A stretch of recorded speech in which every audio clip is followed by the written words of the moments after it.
Brilliant and wonderful viewers, you're welcome to your darling station, The Living Television. We are back again today, the day of Tuesday. Normally, once it's on Tuesday, you know what we're talking about is your favorite program, Issues of the Moment. In today's Issues of the Moment, we'll be looking and concentrating on Abia State alone and the IPOB confirmation of the seat at home. Abia State Governor-elect Chioma Oti has given go-ahead for their state into discussion with the Hungarian company Auto Profile to set a manufacturing plant in Abia State here. Federal High Court in Abuja granted an ex parte motion filed by former governor of Abia State, Dr. Okezie Ikpeazu, and three others for restraining Abia State government from probing here. Meanwhile, Dr. Alex Oti-led government in Abia State has expressed its resolve to challenge the ex-parte order restraining it from probing former governor of Abia State, Okezie. These and many more we'll be looking at today. As usual, I have our panel of analysts in the studio today. From my far left, I have Honorable Emeka Ihedu. Honorable Emeka Ihedu doubles also as Nzemosu, that is a film name, a one-time, parliamentarian, lawmaker in Aba North local government area. He is also a media person. Nzemosu, you're welcome. Sorry, Honorable Emeka, you're welcome to the program. You're welcome by me. Thank you, Mr. Moderator, and welcome. Good afternoon, lovely Nigerians. And after him, I have another man you'd always love to listen to, and that is a Comrade Nnamdi Elekwachi. Comrade Nnamdi Elekwachi is a historian. It's not just a historian, he's a political affairs analyst and also a tele-evangelist. I love dealing with numbers and dates, and that is the Comrade himself. Comrade, you're welcome to the program. Thank you so much. All right, and today, welcome, Nigerians. Good day. All right. Today we are looking at the federal government, the federal high court, that sat in Abuja, and also former governor, the immediate past administration led by Governor Okezie Ikpeazu, having applied that the government of Alex Oti should be stopped from probing here. And also, let's start with that before looking at whether it is proper for him to be probed and so on. Considering the nature of the state and what we're going in and the deplorable nature of the state, is this what we are supposed to be facing right now in Abia State, probing, or to continue with the good work that, because in the campaign, nobody talked about probing, we're talking about good governance. So, is that where we are? So let me start with you, Nzemosu. Is that proper? Yeah, I think the scenario is like this. You are looking for accommodation and you eventually found one. Then the landlord, you paid and you're about to move in. You moved into the apartment only for you to discover that some of the keys are not functioning. You understand? And the electricity is not functioning, probably the water is not running and all that. It won't be out of place for you to call on the attention of the landlord. I paid for this apartment thinking that everything should be in place and things are not working. And now the landlord is now saying, well, why should you call me? You have already moved in, you should go ahead and fix it.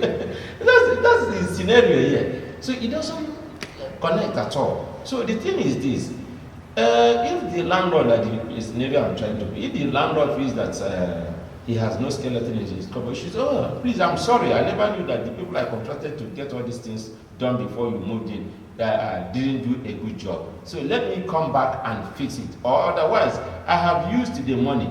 If you can help me fix it, then when your rent is due, you can now subtract this one. Then. So on a more serious note, you see, there's one tradition in Nigeria. It has become a tradition that is not right. a government ends, another government comes in, and the government whose administration has ended will not declare to the people that employ them, this is how much I am leaving in the coffers.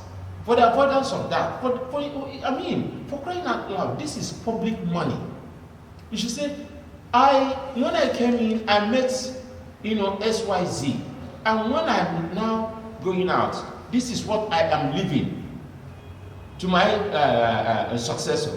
Then if the successor comes here and says, no, he said that he's leaving 20,000 naira. I didn't see 20,000 naira in the coffers, and not when his successor comes in and to say, I met an empty treasury. Come and explain. The person is on the other side of the fence throwing stones. No, you didn't. I didn't leave empty treasury. It's okay. You didn't leave empty treasury. It is your word against mine or mine against yours. Come and prove it. And you now rush to the court to say, tell them you shouldn't ask me for any of these things. I think that is the whole thing. That's what he is turning out. All right, comrade. And then looking at this, the question remains: you've had his analysis, and then as it stands now, is that the proper thing to do? I still answer. Yes, it's the proper thing to do. It's not wrong. If an administration comes on board, because government is continuing, so you have to also declare, like he has said, this is what I inherited. You understand? And then the outgoing government should also declare, this is what I am leaving. I think when they were talking about some of their legacies during the campaign, we heard some of the presidential aspirants say, I left so and so amount of money in the coffers of my state when I was a governor. Peter Obi was saying something like that. Tinubu was also saying something like that. I grew the revenue. From a lesser threshold to a bigger threshold.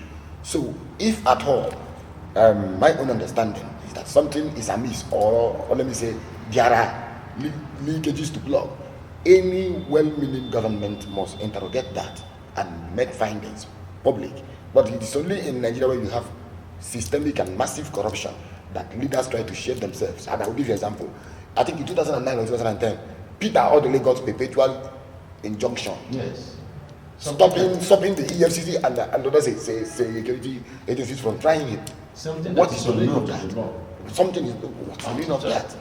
So now we are seeing that a former governor of this state, the one who claims, even as we speak now, to have run a transparent government, is also doing a similar thing. You understand?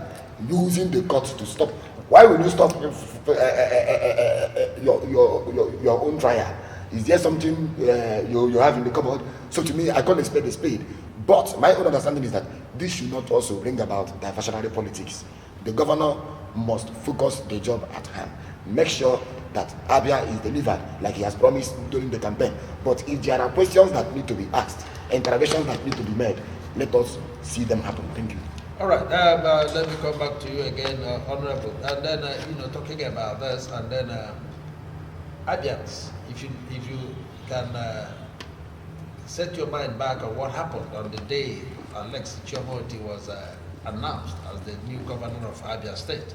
The level of jubilation was that overwhelming. The streets of Umuahia were all, covered and so on. And then they had expected, just like Tinubu said, that they would hit the ground running. Yes. And he did. Even though Siban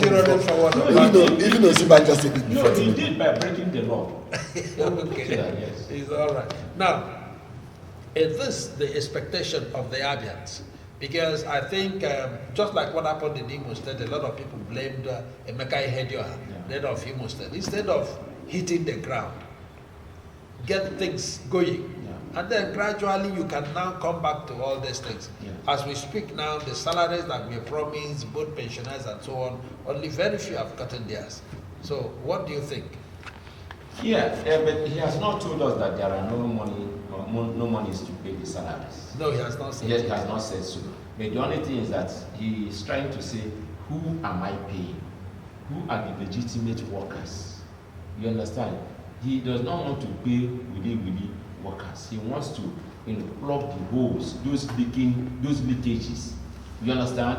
And I think it is a proper thing to be done. Okay, while you are continuing, you also make well also to tell us, because you've been a very pioneer member of this party, PDP. So be plain also to tell us that your party then had willy workers.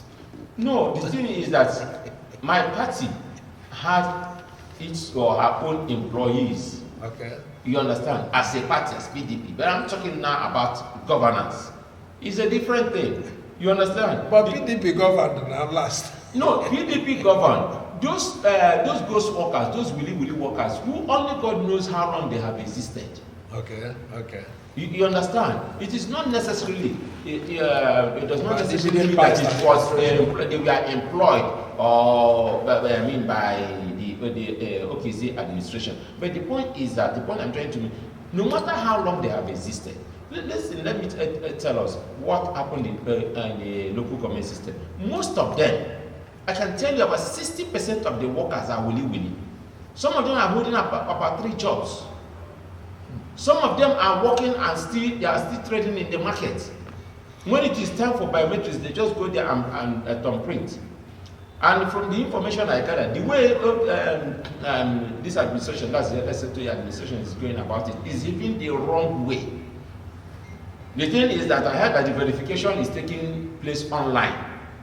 You go online, and so if the person is in US and his salary is here, and just his credentials and all this, you just stay online, scan them, and then post it for you there, and you see it's supposed to be one-on-one thing.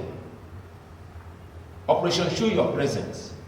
So let me leave that. So, but the thing is that he has promised to pay salaries and all that. Yes, thinking that all things being equal.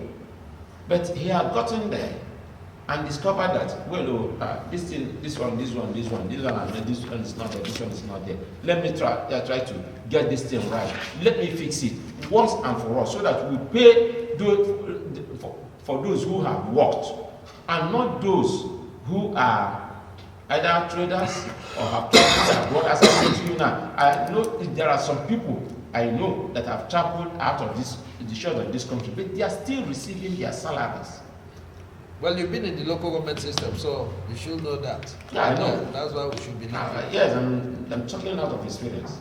All right, a comrade. Yes. They say that to whom much is given, much is expected. Exactly. Then how do you apply that in Okezie's administration? Well, it's not to be wished away that the expectation is high. Abians have high hopes that Oti must actually deliver or live up to those campaign promises. For someone like me, I had gone back to his campaign speeches, some of the things embedded in the manifesto. So I'll be interrogating, you understand, especially the area of industrialization and what have you. Because you look at it, you see that Abia or Aba entirely, we've lost the ecosystem, or let me say the business landscape, or even the plan, the initial industrial plan of this very city. So who is going to recover it? Over the years that the previous administrations, they have been talking. They will tell you they are going to fix Enima Hotel. They will tell you they will revive Golden Guinea. They will tell you they will do this in modern ceramics. But definitely you see that, even about this time, you see that some of those places are just gathering dust. In fact, you have equipment worth of millions now in disuse or in abeyance. What I would actually say for me is that Governor Oti must focus on running pro-poor and pro-people government of welfare that leverages the resources of this state to lift people out of poverty and hardship. And then again, to me, he shouldn't focus much on criticisms, because he too used to be an opposition, and we also heard his voice. Yes. So he should focus more on doing the work at hand, delivering the dividends of democracy, delivering the goods. You understand? Growing the GDP of this state, because as we speak here, this state has the potential. Apart from Lagos State, I do not know which other state has the potential than this state to grow internal revenue. And that was one of the issues I discussed when I was talking to the person in position where we created a forum and I said, I do not believe that I State at this level should be talking about 2 billion naira monthly as internal revenue. That should be more, you understand? So when you calculate the little industries we have here, you see that if you can be able to fix energy sector in Abia State, my brother, virtually in Ungaro, virtually all the houses are even industry. I'm talking about cottages and then my micro businesses. So these are the things he should leverage. Human capacity. You understand? Human resource than try to depend on the federal government. All right, Honorable. Now, moving forward, the Alex Otti-led government also has vowed to ensure that they vacate the order, stopping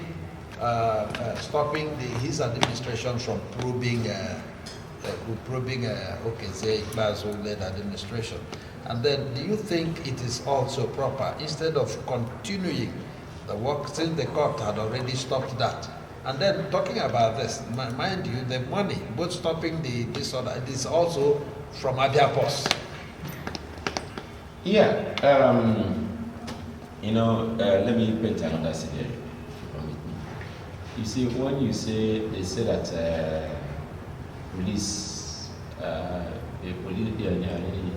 that bail is free. So you now, but you and I, we are all Nigerians. We know how these things work, whether it is free or not. Even the complaint that you are going to police to make is not even free. So now I ask this question: the person that has gone to court and the defendant, who started spending first? Is it not the person that went to court that started spending first? Yes. And he's spending from his own pocket. Personal purse. From personal purse. If he could spend from his personal purse and he's not complaining, is it the government that will now go in defense of our common interest that should complain? So the thing is this. I don't even point to those people who now say that chasing him or trying to vacate the order that will amount to diversionary politics. No, not a sectional politics. Which hunting? No. Distraction. It is not a distraction. He has set up a committee for the probing. You understand? He never. I think he said initially it was for the recovery of public properties. It is not these people who now said it was intended to probe them. You understand? Because they now have something. I am of PDP. You understand? But the thing is this: let the truth be told, no matter whose us is God. So if you do not have anything to hide, just go and face the panel. And is a panel. It's not a court. You could also as well demand to be heard, before the press. You could demand to be heard, before the public. So everything, whatever you are saying there, if somebody is trying to witch hunt you, then it will be in the public space. But outside that, what I will now advise, let the committee he has set up to do that continue to do what they are doing, and let him also concentrate in the government. After all of them are governors. I don't believe in this. Take a bow, go home with what your loot, and then not even go home and sin no more. It's just you are commended. You have a pat on the back. Go and continue. Enjoy yourself. While the people are suffering, I would not want him to adopt this principle, this new maxim now that let the poor breathe. The poor should not breathe. The poor should suffer. When other nations and other states are lifting their people, up from poverty, you are not saying that the poor should breathe. What you mean that you trample upon them and say, I'm not going to kill you, but remain down there and just be breathing. It doesn't matter to you whether the person is breathing in dust, whether he's inhaling dust or inhaling toxic. The thing is that just keep on breathing, but my left foot will remain on you. That's not right. Okay, comrade is still talking about Abia State and what is happening. Yes. We're talking about the rule of law. Mm-hmm. If a high court had ruled that and looking for a way to vacate it, is that not disobedience to the rule of law? It's not disobedience to the rule of law. Because if the courts we are not there, PDP will not be approaching the court in the first place. Remember, if elections are held and parties feel aggrieved, the first place they run to or they approach is the court. Even if the court rules now and says, for example, let me bring it clearer. If the presidential election petition court today says that Bola Ahmed Tinubu did not win the election as declared by INEC, Tinubu still has right to appeal. So appealing a judgment is a right vested in just by the constitution. So Governor is in exercise of his right. But this also shows something that, and the court should be very careful the way they hand out some of these judgment attempts. Why am I saying this? I'm saying this because when the governor is in office, he has immunity clause of the constitution. You understand? Shielding him from any form of probe, even from certain criticisms. Now, when they leave, does it mean that they should try to continue enjoying that? Yes, through the court. I cited the example of Peter Odele here. Do you want more examples? I can go ahead and tell you some governors who have done this before. So to me, I think, yes, I think what we are talking about here is not Alex Oti's property. And before he became governor, before he was sworn in, he raised the alarm. He said, if any information team has it that some persons in government offices, he didn't mention anybody's name, we are cutting away properties, gadgets, air conditioners, ceiling fan, tables, and what have you. We saw that from the PDP camp, somebody, they issued a statement saying, no, those ones were bought with people's money.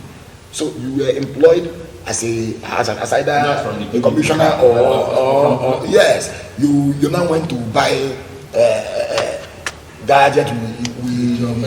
Yes, to me, these are the questions we have to ask. Were those properties really personal properties belonging to these persons, or had they diverted government properties? All right, finally, it's not out of place. Okay. And that day we are even crying here that we've lost our public schools. Yeah. So these are the questions we ought to ask. Okay, finally on this, Honorable, let's know that before one is elected, he has constitutional rights and operational limits. And then if the person had worked within these constitutional rights and operational limits, it is supposed to be good. Meanwhile, the person is in office, yes. Yeah, but the constitutional right also forbids you from being reckless in office. You understand? And taking the people for granted, and that's why the law provides for corruption, probing against corruption. That's why the law. So if there are inventories, you understand, in every office, when you are entering into an office, there is an inventory. They have the card hang there. You enter into the office and you see on that card 56 inch color television and decks and this and that and maybe 2 horsepower air conditioner. You understand? Split air conditioner is well detailed. And when you got in there, you assume the office only for you to see a window air conditioner and maybe 33 inches color television. You know that when leaving the office, if you allow it to stand, while leaving the you office, will account for those things. You will account for those other things. So the best thing is for you to raise alarm. Oh boy, come on! I didn't see these things. You said that what I'm seeing is different from what I'm seeing on your record. So come, they will now say, okay, let us bring in the last occupant of that office to come and display. So there's nothing amiss on it. All right, wonderful viewers. We're going to go on a very short break, and when we come back, issues of the moment will continue. And then don't go away. Keep watching your darling station, the Living TV. We'll be back shortly.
glad you're still there watching your darling station, The Living TV.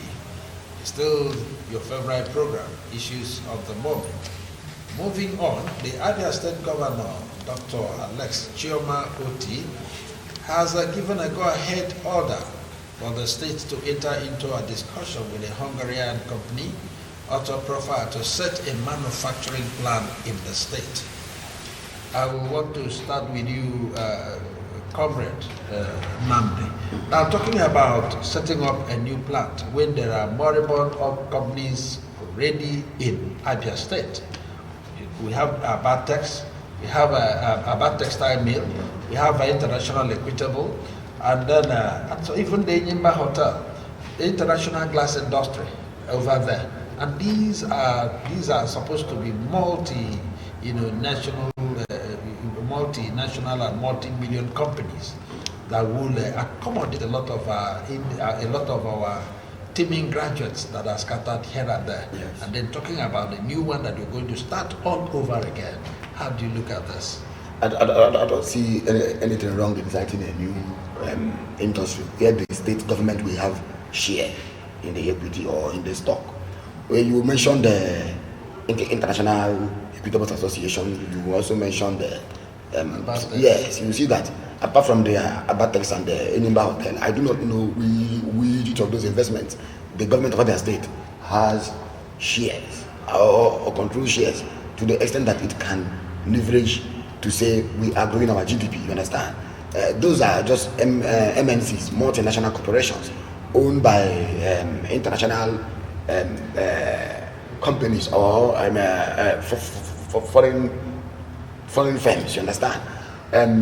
Citing new industry or firm in Abia State, as it may have to do with admission, we also have to be asking, what is this industry focusing on?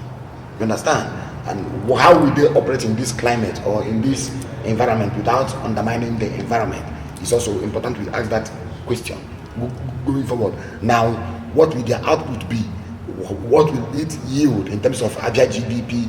Then how will Abia be able to mobilize her productive forces by bringing the youth on board? Because if you look at it culturally, you see that there is a lot of negative cut clash. Even killings are happening every day. So how do we make our population, especially the youth, busy? So the most important thing is to know what this firm is focusing on and whether Abia has competitive advantage when it is here.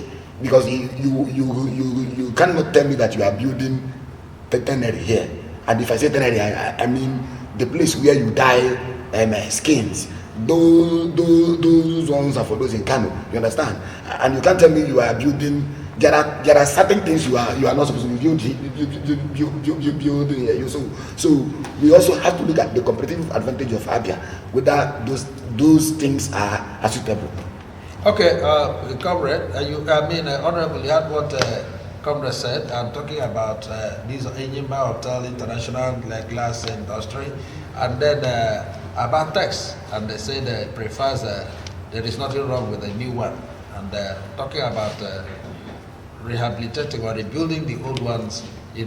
There's nothing wrong with new ones coming in, while these other ones remain more. The old ones you're talking about, most of them, Abia has no business in there. So it's quite unfortunate that the previous governments, especially that of 1999-2007, could not create an enabling environment. It was during that government that we lost Abatex time. It was during that government that we lost. I'm sure you are not speaking for this current administration. I'm not speaking for anybody. Okay. You see, the thing is, I see it as a miscarriage of priority miscarriage of priority. Misplacement of priority. Carriage of it. Okay. You understand? Okay. Because you see, when it amazes me sometimes when you go to some areas, you see, particularly in schools, you see a very solid structure, classroom block, only that the roof has been blown away by the wind. And instead of the government to fix the roof, you see them erecting another structure right beside it, that one. and of even a weak standard, substandard, most times, from bottom to top. An old fire stick is easier to catch. It's easy to catch. So now, when it is financially prudent to fix the old one, what you have first, before going for the new one. Just like my brother had mentioned about Okezie and the ceramic, the modern ceramic industry, and then you mentioned the glass industry. Yes. If you cannot fix it, enter into partnership with the Chinese. It's easier. We have the facility, we have the land, we have everything. If they want to remove all those machines, even those machines, if they I know that the equipment there are obsolete, they can be sold as scrap, and the state government can also make some money from there, and then we use it to bargain with the Chinese, bring them in. You understand? Enter into partnership with them. This thing you are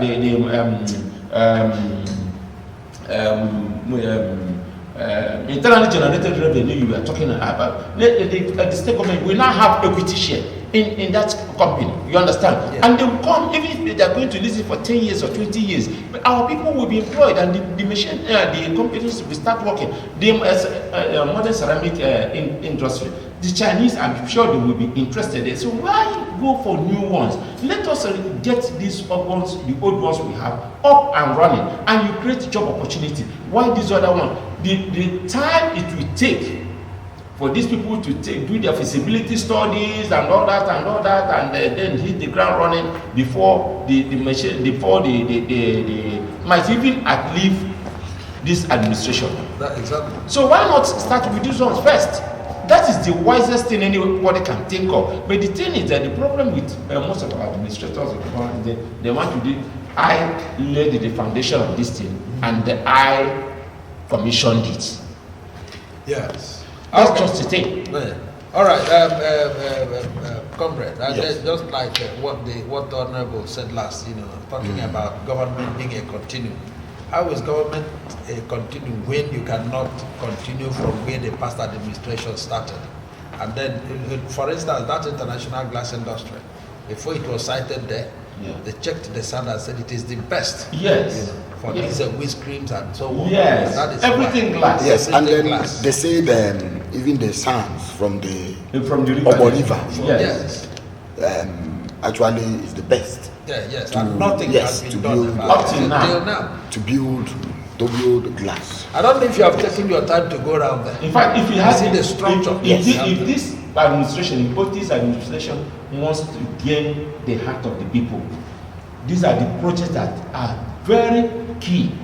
The modern ceramic, the glass industry, traditional glass industry that is here in Aba, then the modern ceramic, and the Aba textile mill, and then this Enyimba Hotel. I learned that the Enyimba Hotel has been sold to Aba Chamber of Commerce. I don't know, I don't have the full authority on that. But these projects are people's own project. The state owns it. We here, we own it. We have a kind of passion. We are passionate about this project. Let them start running. Whatever he wants to do, anything he wants to set up another project, even in the sky, no problem. But let this one to have on ground. Let them start working. Yes, comrade. Yeah. Yes, I was still on you on that. Yeah. You see, why I will still say it again. There is nothing wrong in bringing new investors here. Even the outgoing governor, in fact, Governor Okezie once granted interview where he said he brought in international investors, and he mentioned some names of some firms. He said he created. They are still there. So some of them are even Italy's. I'm not talking about Abashu. I'm talking about. He mentioned. He said even the Abashu don't even allow us to go into that one. Those things we are very wishes. Yeah, those things. So I want to talk about the Abashus. And Well, I I know know the one time. Have you ever bought a shoe from there? Have you ever seen any product from there? Haven't you been flying that road? Is that place? Is anything happening there? Is anything happening there? And that's why I think that is why we should be talking about. We need to old talk about. The old ones. And it's unfortunate that this is happening, and that is where you say I see. I've been very constructive. I say comparative advantage. No reasonable governor will embark on the project to build in any plant to be named anything in the name of a shoe when you have the shoemakers already Yes. That is not, it's against comparative advantage. Yes. You flow from the area of your strength. What you needed to do is to have empowered those people there, create a cluster for them, and also an enabling environment for them to find international markets. You understand? That's what the government should have done. And unfortunately, make sure they have consistent power supply. Create an enabling environment for them, and then also ensure that there is administrative or effective administration of taxes there. Now this man didn't do it. Now he's just left. We heard about he brought people here, assembled people. We are talking about jamboree thing. We are it was inaugurated, and then has how many? We are talking about. And I was making that case. I said, if these people place premium on our back alone, on our back industrialists, we should be the one building NYSC shoes. I agree with you. We should be the one doing NYSC shoes. We should be the one doing the shoes for Nigerian army. We should also be the one doing shoes for Navy. You understand? Unfortunately, we lost those. But then I said, governors will tell you that they want to bring in foreign investors. So if a firm is coming from Hungary or anywhere, to me, it is welcome. Until we get to hear that what they have come to do does not suit the environment. That's what I'm saying. You understand? So to me, we still need international investors because it will yield, because it will grow the GDP of this thing, because they will be converting their dollar to do some transactions here. You understand? Which will create a subnational economy that may be to an extent independent of Abuja. That's what we are looking at. Where we are going today, you can no longer keep relying on Abuja for revenue sharing every day. You have to be productive as a state. You also need to be creative. So foreign investors are needed at a time like this. All right, I agree with you. And Honorable was Honorable Emeka Hedru also at the firm because they were in power when they built the shoe. What was that name again? They shoe something. I think Abashu. Everyone telling us that they produced that shoe. Yes. That's a good one. Brought in the Senate president, brought in people, brought in. The thing is that some of these are administrators are better good as movie actors than administrators. You understand? But the thing is that sometimes when they do all these things, they think that the people they are governing are morons. We are not. We understand all these things. We also have brains. No, sorry, before I want you to continue on that line. But as you continue on that, and then what is the assurance? Now we talked about, we had so much about this. Even some people that were taken to China to go and let this shoe monitor this machine and so on. At the point we had that they brought them in. Then was it Lawal, the then Senate president came down here and they inaugurated. Until today, we have seen nothing. And what is the assurance that even the new one we are talking about, just like Comrade said, there is nothing wrong with that. What is the assurance that this one will be completed and start functioning when these other ones are still lying down there? You know, Mr. Moderator, Prof, most of those people is shocking that most of those people, they say that they train them in shoemaking, and the starter parts they gave to them contain the drilling machines and the saw blades and others. So you now ask me, what business has a shoemaker with a drilling machine?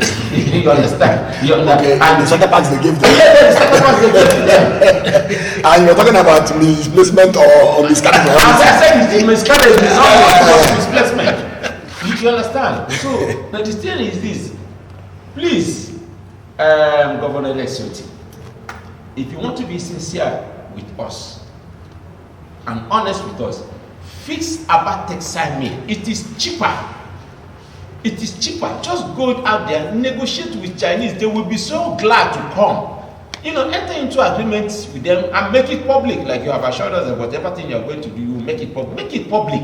Let us know how much, because it's our investment. The property belongs to us, Aliens. So make it public. These people, I am entering into this agreement with them. They are coming here to take over Abatik Sami, to revive it, so that in the next 1 year, because as they are putting in their money, they know that there is an existing structure there. The buildings are there, and already assuming the machines have gone obsolete. They bring new machines, put them in place. You have the international glass industry. Then you know that on your own part, what you now have to do is to at least to guarantee steady electricity. They can even generate electricity by themselves. You understand? Fix about textile mill, fix the glass international glass industry of Aba, and then the modern ceramic. If you fix these three companies, I can assure you the IGR you'll be getting here, you don't need to, like comrade and say, be running to Abuja. Abuja will be telling you which you pick your are you not coming to pick your application for this? I can assure you that that's just the truth. And then help us with the roads. Most of the roads in Aba are just not death traps. They are nightmare. So as you have promised to fix the roads not with your money construction company, but with credible, but with credible construction company, companies that have names, please. All right. Away from that, provided I think it is important that we look at some of these companies and organizations that are already here in the state. Something can be done about it for us to move on. Yes. By the time you talk about now those people are visited from Hungary. I know some money was spent to host them, and then they'll go and they'll come back, and then you now look at the site where they're going to. The hectares of land they are going to do. They now do feasibility study. They also do what you call needs assessment. Needs assessment. They will do this assessment, then they will come up with reports and everything. And you discover that these preambles would have helped fix one or two things in this moribund organization. Yes, comrade have talked about competitive advantage. Here we have a competitive advantage because we have the structure already.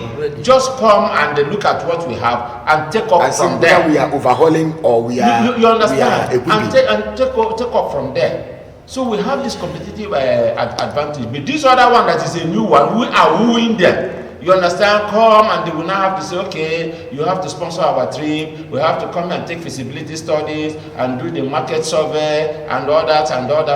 Test your soil, test your water, test your everything. But this way, you don't need anything to test because all these things have been tested and they have already been there. All right, away from that, before we go today, let's skip that.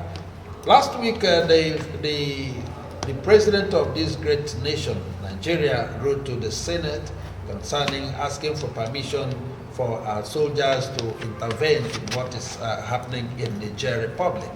I think Mr. President had to do that because he is the chairman of the ECOWAS, the newest chairman of ECOWAS, and then I wouldn't want it to. He wouldn't want it to happen in his own era that a particular West African country is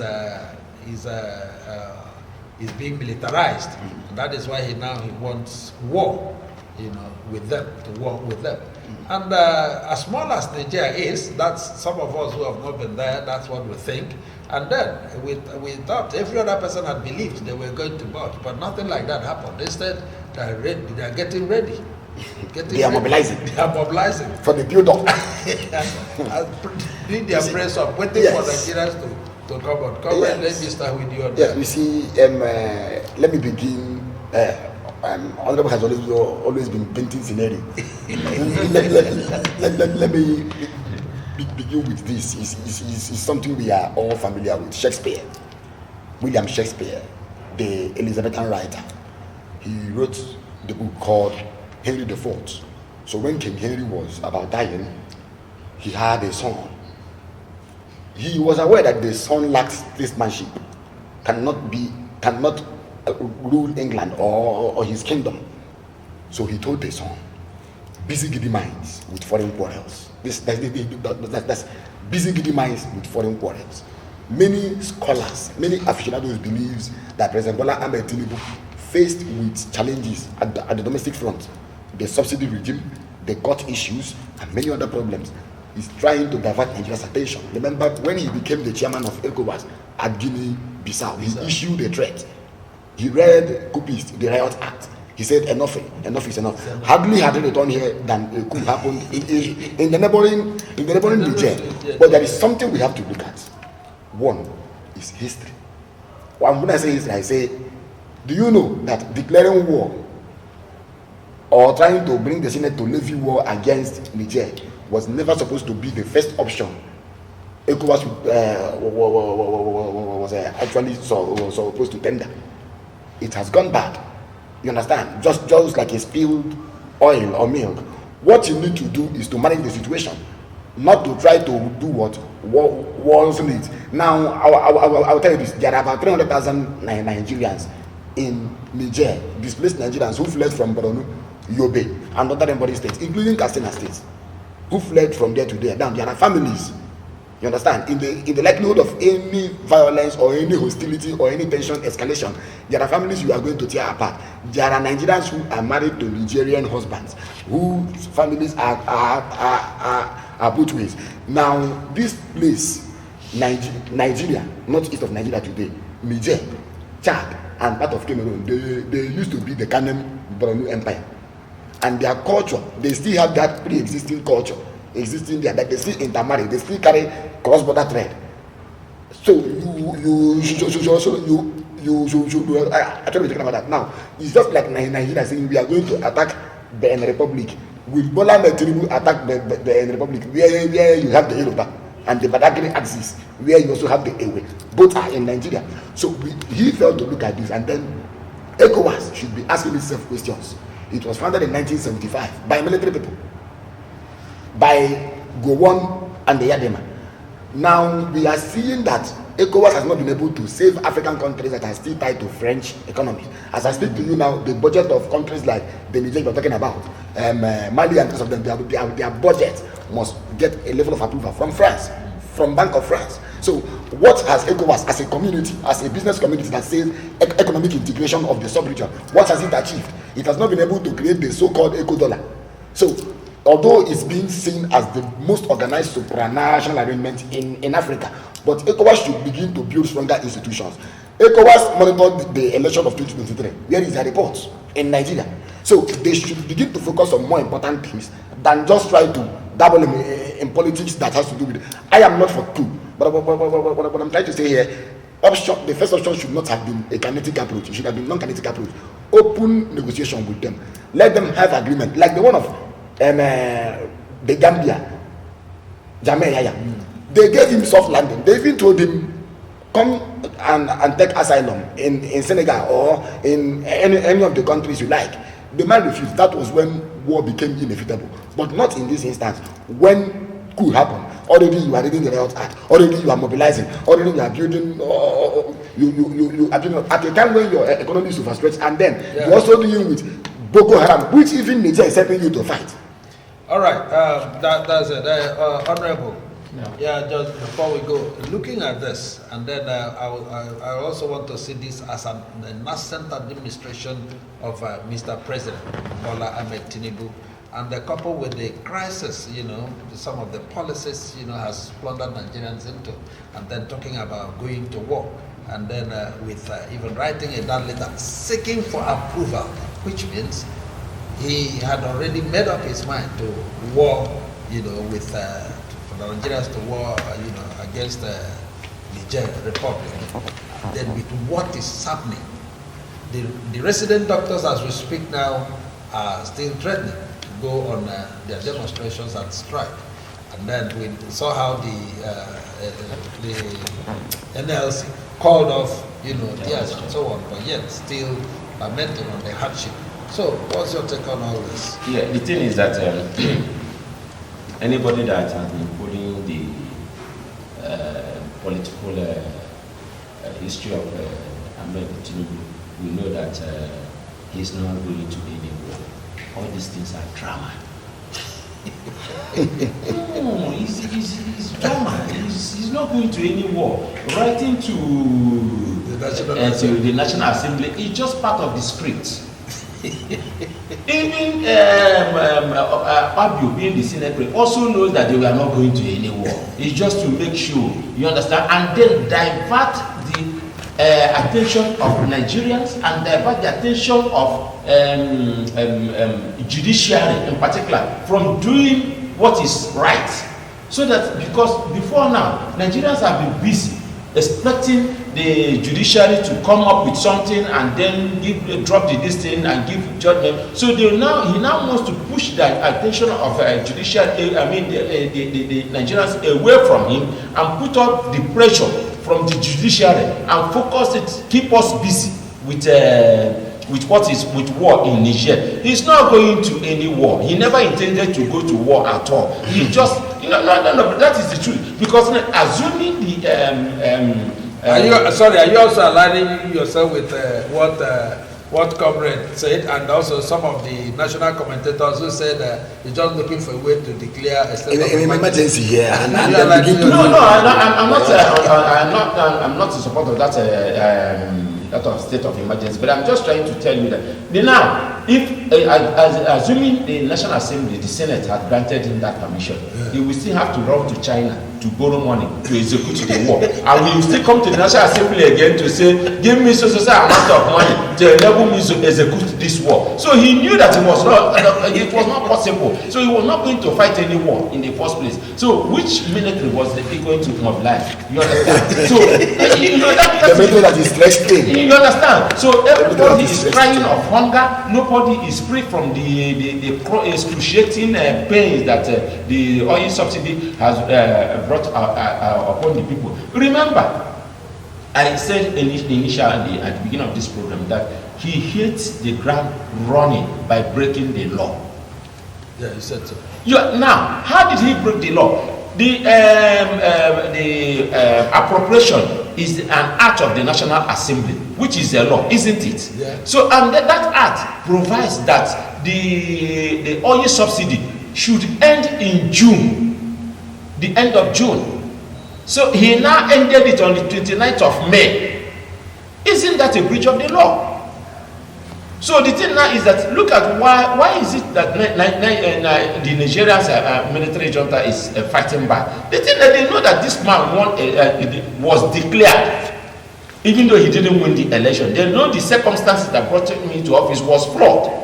It was a kind of a civil coup against the people, and they themselves, the difference they are on is a military coup against the civilian government. So you are now, it's a question of the kettle calling the pot black. They now say, okay, if you now want to let us, this is an illegitimate government, calling an illegitimate government an illegitimate government. So that's why they now say, okay, if you want us to slug it out, come, let us slug it out. All right, wonderful viewers, that's the much we are going to take today because of our time. And then remember, tomorrow is Wednesday, Nigeria Today comes up. And then I think part of it, and some video clips will be shown as we discuss this, even tomorrow being Wednesday. And so for now, from my far left is Honorable Emeka Ihedu, popularly known as Nzewosu. Honorable, we are pleased to have you in today's program. Thank you so much. It is always my pleasure. Beautiful Nigerians, I salute you all. God bless. And Comrade Nnamdi Elekwachi, we are very happy to have you again today. Thank you for having me. Goodbye, viewers. And this is your command, Chinedum Adiele. Keep it with us and keep watching other programs of Living Television until we come your way again. Bye for now.